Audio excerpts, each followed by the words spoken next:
La relance passe par votre région. Bien, en Mayenne, nous sommes très heureux d'avoir accueilli Patrick Devedjian. C'est vraiment le moyen de constater sur le terrain les effets du plan de relance dans un département rural.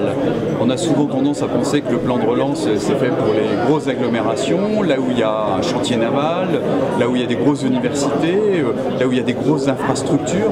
Eh bien, le plan de relance c'est fait aussi pour les départements ruraux, comme la Mayenne.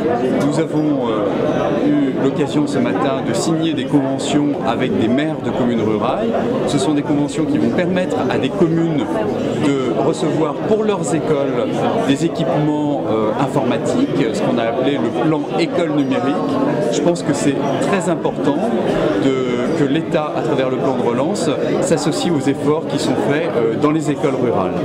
Et puis ce matin, nous avons visité aussi un chantier emblématique pour le département de la Mayenne, c'est le château de Sainte-Suzanne.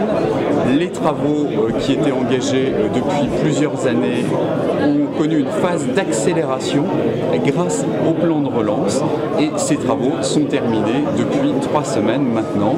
Le site, qui est un centre d'interprétation à l'architecture et au patrimoine, est ouvert au public. Plusieurs milliers de visiteurs sont déjà venus. Ce sont des travaux qui ont pu être terminés, accélérés grâce au plan de relance.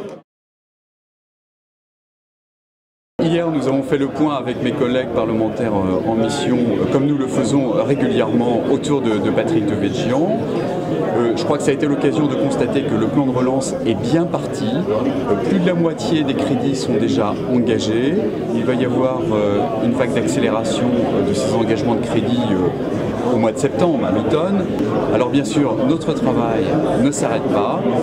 Le travail des élus, des maires, le travail des responsables économiques, des chefs d'entreprise se poursuit, car lutter contre la crise, c'est un combat du quotidien. C'est quelque chose qui n'est pas facile.